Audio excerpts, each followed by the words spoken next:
Selamat datang di channel Detektif Sanji, tempat berkumpulnya para pecinta One Piece yang haus akan teori, fakta tersembunyi, dan pembahasan mendalam seputar dunia ciptaan Eiichiro Oda. Di sini, kami tidak hanya mengikuti alur cerita, tapi juga menganalisis setiap petunjuk, menghubungkan fakta-fakta kecil yang sering terlewat, dan mencoba memecahkan misteri besar seperti siapa Joy Boy sebenarnya, apa tujuan sejati pemerintah dunia, hingga sejarah abad kekosongan yang selama ini ditutupi. Setiap video di channel ini disusun dengan riset yang mendalam, sudut pandang kritis, dan tentunya semangat nakama sejati.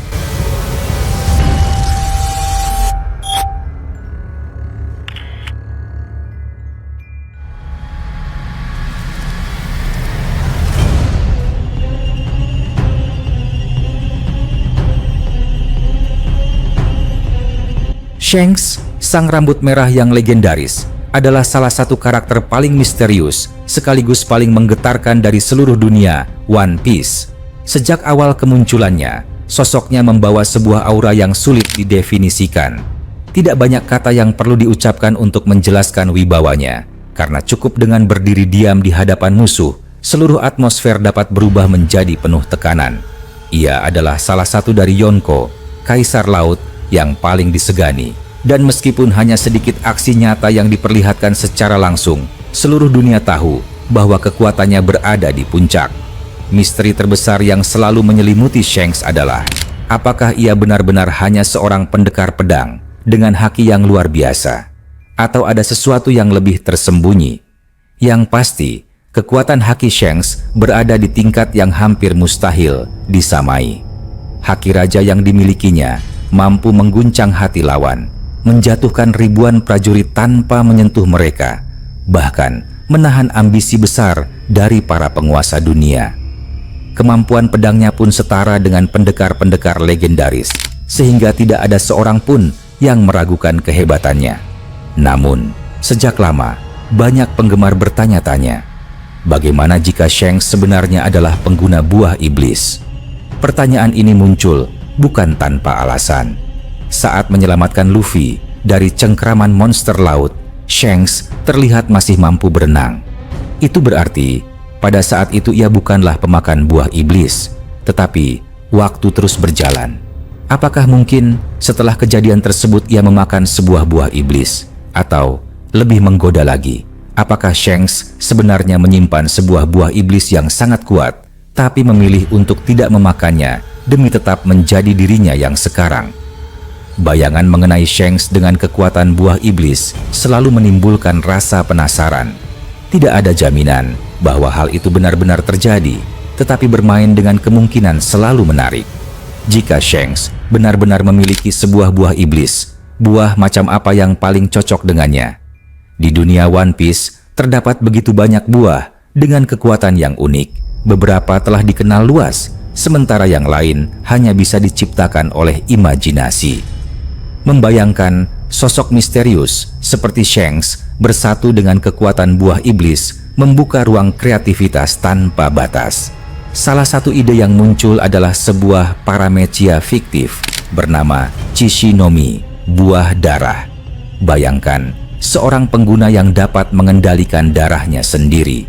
Dengan darah yang bisa dikeraskan menjadi pedang tajam, perisai kokoh, atau bahkan proyektil mematikan, pertarungan akan berubah menjadi panggung penuh kengerian. Jika kekuatan ini mencapai titik kebangkitan, kemampuan itu dapat meluas hingga memanipulasi darah musuh, mengendalikan tubuh lawan seperti boneka tanpa daya. Gambaran itu begitu menakutkan, tapi pada saat yang sama, terasa sangat cocok dengan simbolisme Shanks. Darah selalu identik dengan pengorbanan. Shanks pernah mengorbankan lengannya demi menyelamatkan generasi berikutnya, demi menyelamatkan Luffy.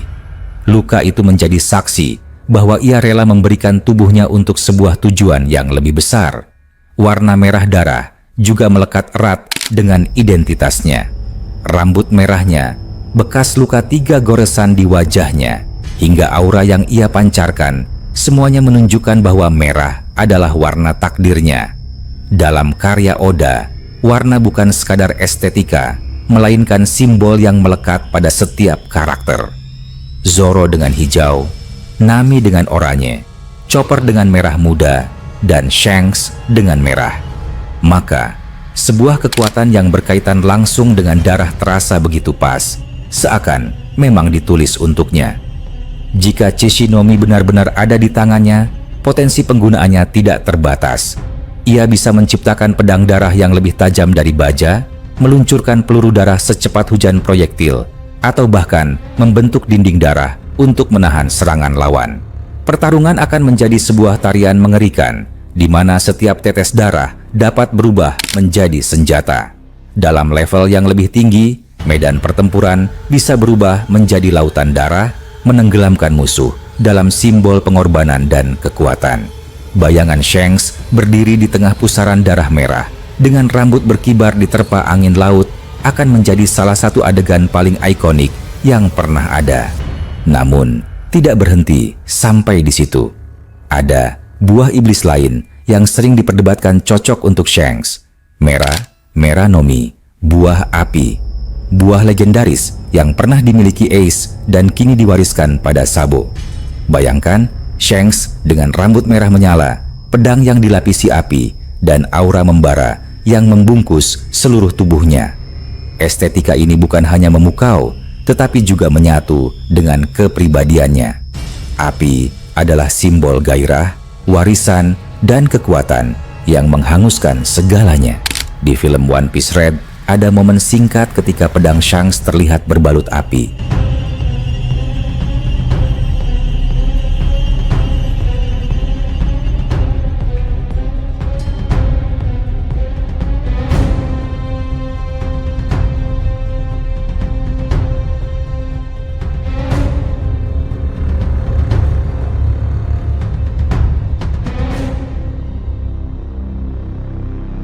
Momen itu menimbulkan spekulasi besar.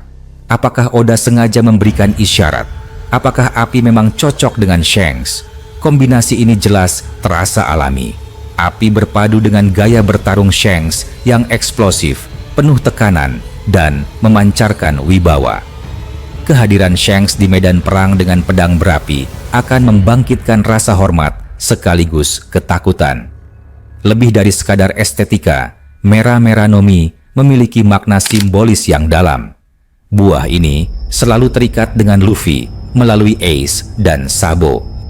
Shanks yang menjadi motivasi utama perjalanan Luffy bisa saja digambarkan sebagai api pertama yang menyalakan Dewa Matahari itu. Jika Luffy adalah cahaya yang membakar dunia, maka Shanks adalah percikan api yang menyalakan nyala tersebut. Meski begitu, apakah Shanks benar-benar membutuhkan buah iblis jenis Logia seperti Meranomi? Jawabannya sederhana, tidak. Dengan haki raja yang bisa mengguncang bahkan para kaisar laut lain, dengan kecepatan dan insting yang hampir mustahil disaingi, Shanks tidak membutuhkan tambahan apapun untuk membuktikan dirinya. Ia bahkan sudah mencapai titik di mana tubuhnya hampir mustahil disentuh tanpa haki yang sangat kuat. Satu-satunya cara untuk melawannya hanyalah dengan haki yang sama-sama berada di puncak, dan itu adalah hal yang sangat langka. Maka, meskipun Shanks dengan kekuatan api terdengar begitu keren dan menggugah, kenyataannya tambahan itu tidak benar-benar membuatnya lebih kuat. Shanks sudah berada di puncak dunia tanpa buah iblis. Namun, imajinasi tentang bagaimana sosoknya terlihat dengan kobaran api tetap menjadi salah satu gambaran paling megah yang bisa dibayangkan. Pada akhirnya, baik dengan Chishinome yang penuh simbolisme maupun dengan Meranomi yang penuh aura, Shanks selalu terlihat luar biasa. Ia tidak membutuhkan buah iblis, tetapi membayangkan kemungkinan itu membuat sosoknya semakin epik. Justru karena ia begitu kuat tanpa buah apapun, bayangan dirinya dengan kekuatan tambahan menjadi sesuatu yang benar-benar menegangkan. Ia bisa menjadi pengendali darah yang mengerikan, atau raja api yang membakar lautan. Namun di balik semua teori, satu hal tetap tak terbantahkan. Shanks adalah legenda karena dirinya sendiri. Dengan atau tanpa buah iblis, namanya akan selalu dikenang sebagai salah satu sosok terkuat di dunia One Piece. Shanks adalah lambang pengorbanan, simbol warisan, dan representasi dari wibawa yang tidak bisa digoyahkan. Misteri tentang dirinya mungkin tidak akan pernah sepenuhnya terungkap sampai Oda memutuskan waktunya. Tetapi justru misteri itulah yang membuat Shanks begitu menarik. Seperti laut yang tenang, namun menyembunyikan badai di dalamnya. Shanks berdiri sebagai simbol ketenangan yang bisa berubah menjadi kekuatan penghancur kapan saja. Bayangkan pertemuan terakhir antara Shanks dan Luffy. Satu membawa topi jerami sebagai janji masa kecil, satu lagi adalah sosok yang memberikannya. Apakah Shanks akan memperlihatkan rahasia terakhirnya di sana? Apakah akan ada buah iblis yang akhirnya digunakan? Ataukah ia tetap menjadi simbol murni dari kekuatan haki yang sempurna? Pertanyaan itu akan terus menggantung, menimbulkan ketegangan, membuat setiap penggemar menunggu dengan napas tertahan. Dan sampai saat itu tiba, imajinasi tentang Shanks dengan kekuatan buah iblis akan terus menjadi bahan diskusi. Chishinomiya dengan kengerian darahnya, Mera-Mera Nomi dengan kobaran apinya, atau bahkan buah iblis lain yang mungkin tersembunyi. Semua itu hanyalah cerminan dari satu hal. Shanks terlalu besar untuk dunia ini. Apapun yang melekat padanya, entah buah, pedang, atau sekadar topi yang terbang tertiup angin, akan selalu terasa megah. Shanks bukan hanya seorang Yonko. Ia adalah simbol harapan, simbol ketakutan, simbol kebebasan, dan simbol pengorbanan. Misterinya adalah jantung dari pesonanya, dan justru karena misteri itulah setiap langkahnya selalu dinantikan. Bayangkan sebuah dunia di mana misteri dan legenda bercampur dengan kenyataan. Di tengah samudera luas yang penuh bahaya, berdiri sosok berambut merah, sosok yang senyumnya selalu meninggalkan rasa penasaran. Ia bukan sekadar bajak laut, bukan pula sekadar kaisar laut. Ia adalah Shanks, figur yang auranya begitu besar hingga kehadirannya mampu mengguncang hati para penguasa dunia. Namun, apa jadinya jika Shanks benar-benar memiliki kekuatan dari buah iblis? Pertanyaan itu telah lama menjadi bahan spekulasi, diskusi, bahkan perdebatan panas di kalangan penggemar. Sebuah teori unik sering muncul. Bagaimana jika Shanks memiliki Hana-Hana Nomi, buah yang dimakan oleh Nico Robin? Di permukaan, gagasan ini terdengar aneh, bahkan hampir mustahil. Namun, semakin lama direnungkan, semakin terasa betapa berbahayanya kombinasi itu. Hana-Hana Nomi memungkinkan penggunanya menumbuhkan bagian tubuh di permukaan benda mati ataupun tubuh makhluk hidup lain.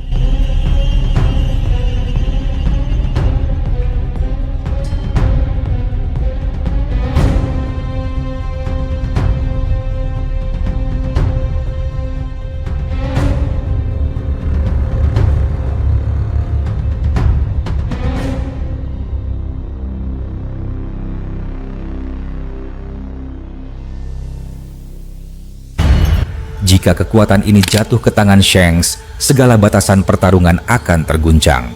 Bayangkan, seorang kaisar laut yang sudah ditakuti tanpa kekuatan buah, tiba-tiba memiliki kemampuan untuk memperbanyak anggota tubuhnya, menciptakan serangan simultan dari segala arah, bahkan menumbuhkan lengan di tempat yang tidak terduga.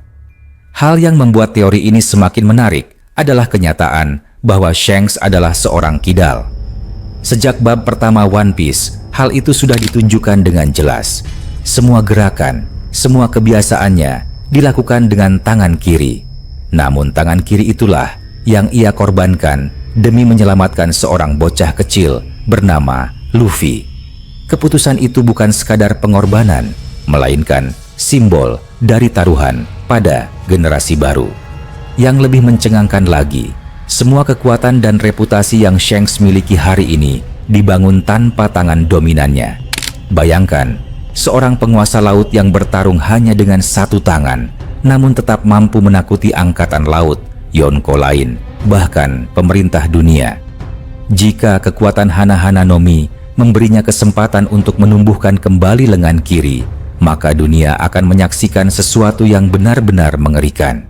Namun, ada satu keraguan besar. Hana-Hana Nomi menumbuhkan bagian tubuh dari apa yang sudah dimiliki penggunanya. Jika lengan kiri Shanks benar-benar hilang, bisakah ia menumbuhkannya kembali?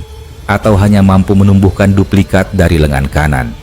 Pertanyaan ini menggiring imajinasi ke arah yang lebih gelap. Bayangkan, Shanks menumbuhkan beberapa lengan kanan sekaligus, menciptakan gambaran mengerikan yang seakan keluar dari dunia gotik penuh kengerian. Bayangan lengan yang berlipat ganda, menyerang bersamaan, membawa nuansa gore yang menegangkan. Adegan itu bisa menjadi salah satu momen paling menakutkan dalam sejarah One Piece. Di sisi lain, ada teori yang lebih populer. Shanks sebagai pemilik Hito-Hito Nomi, model Nika. Buah ini sekarang ada di tangan Luffy. Namun banyak yang percaya bahwa secara simbolis buah ini juga sangat cocok dengan Shanks. Sosoknya digambarkan sebagai bajak laut paling bebas, yang tidak pernah terikat oleh aturan atau ambisi berlebihan. Vivre Card Shanks bahkan menuliskan dengan jelas, tidak ada bajak laut yang lebih bebas darinya. Jika Raja Bajak Laut adalah orang paling bebas di lautan, maka Shanks adalah sosok yang paling dekat dengan gelar itu. Selain itu, Ben Beckman, tangan kanannya, pernah digambarkan bahwa Shanks dalam kepribadian adalah matahari. Ceria, hangat, penuh cahaya, selalu membawa energi positif ke sekitarnya. Hal ini berhubungan erat dengan Nika, dewa matahari, simbol pembebasan, dan lambang kebebasan sejati.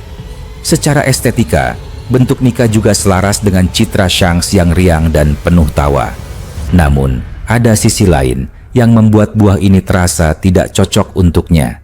Shanks mungkin bersinar seperti matahari, tapi ia juga menyimpan sisi kelam yang mendalam. Luffy adalah cermin dari tawa murni, kegembiraan polos yang membawa cahaya kemanapun ia pergi. Shanks berbeda. Senyumnya seringkali menyembunyikan beban besar. Ia tahu betul kegelapan dunia, kejamnya naga langit, kebrutalan bajak laut, dan politik kotor pemerintah dunia. Shanks adalah cahaya yang lahir dari pengalaman pahit. Dia tahu kapan harus tersenyum, tapi juga tahu kapan harus menghadapi dunia dengan wajah serius. Keseriusan itu adalah ciri khasnya, sebuah tanda tangan yang selalu melekat pada setiap pertempuran. Jika Shanks berubah ke mode Nika, sisi serius itu akan hilang. Dan kehilangan sisi itu sama saja menghapus inti dari karakternya sendiri. Karena itu, teori paling kuat yang banyak dipercaya adalah bahwa Shanks memiliki Zoan mitologi. Tori-Tori Nomi, model Griffon. Buah ini, jika benar ada, akan memberinya kekuatan untuk berubah menjadi makhluk legendaris, setengah singa, setengah elang. Namun, ada detail menarik. Kemungkinan besar buah ini tidak dimakan langsung oleh Shanks, melainkan dimasukkan ke dalam pedangnya. Teori ini tidak mengada-ada. Sudah ada contoh sebelumnya, benda mati bisa memakan buah iblis berkat teknologi Vegapunk. Bayangkan, pedang Shanks, Griffon, yang tiba-tiba bisa berubah menjadi makhluk hidup, penuh kekuatan mitologi. Sebuah pedang yang bukan hanya senjata, tapi juga partner pertempuran, penjaga sejati, dan simbol kekuasaan. Dalam mitologi, Griffin dikenal sebagai penjaga harta karun. Jika Shanks benar-benar memilikinya, maka simbol itu selaras dengan posisinya sebagai penjaga rahasia terbesar dunia, bahkan mungkin penjaga One Piece itu sendiri. Teori ini semakin kuat ketika melihat Shamrock, sosok yang disebut sebagai saudara kembarnya, juga menggunakan pedang dengan kekuatan mitologi. Dalam bab 1137 dan 1138 diperlihatkan pedang yang bisa memanggil makhluk berkepala tiga, mirip dengan Cerberus, penjaga dunia bawah. Bayangkan, dua saudara yang sama-sama memiliki pedang dengan kekuatan makhluk legendaris, masing-masing menjadi penjaga di dunianya sendiri. Tidak mungkin semua ini hanyalah kebetulan. Tambahan lain yang membuat teori ini semakin menarik adalah animasi dari Toei. Dalam salah satu adegan pertempuran, Toei menambahkan siluet seekor griffin raksasa saat Shanks menyerang Kid. Hal ini dianggap banyak orang sebagai kode tersembunyi, seolah memberi sinyal bahwa pedang Shanks memang memiliki hubungan dengan griffin. Jika benar begitu, maka Shanks bukan hanya kaisar laut, melainkan juga simbol dari kekuatan mitologi yang suci. Griffon sendiri membawa simbolisme yang luar biasa. Dalam banyak legenda, Griffin melambangkan kekuatan, keberanian, kemuliaan, dan kepemimpinan. Semua sifat itu ada pada Shanks. Ia bukan sekadar bajak laut kuat, ia adalah pemimpin alami, sosok yang mampu memimpin dengan wibawa dan ketegasan. Ia bukan sekadar perompak yang mengejar harta, melainkan sosok yang menjaga keseimbangan dunia. Karena itu, memiliki kekuatan dari Griffin terasa seperti cerminan sempurna dari karakternya. Selain itu, jika diperhatikan lebih jauh, keluarga Vigarland tampaknya memiliki pola khusus dalam penggunaan senjata mitologi. Tidak hanya Shanks dan Shamrock, tapi bahkan ayah mereka, Garling, memiliki senjata yang mencurigakan, yang mungkin juga memiliki kekuatan serupa. Jika benar demikian, maka keluarga ini bukan sekadar bangsawan biasa. Mereka adalah keluarga yang diwarisi senjata mitologi, penjaga kekuatan yang diwariskan dari generasi ke generasi.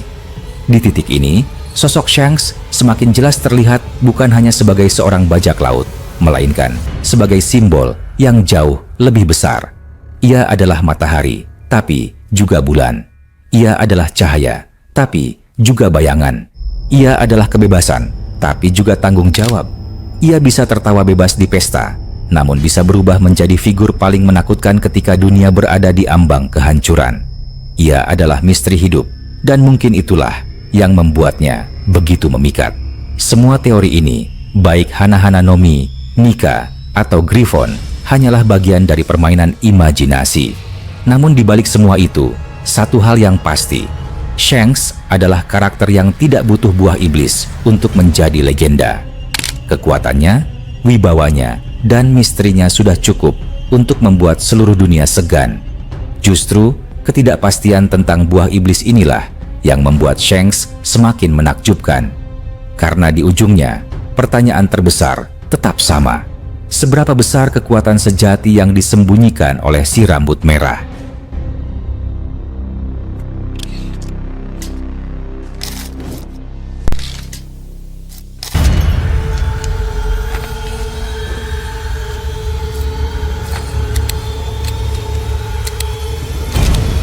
Terima kasih sudah menyaksikan video ini sampai selesai.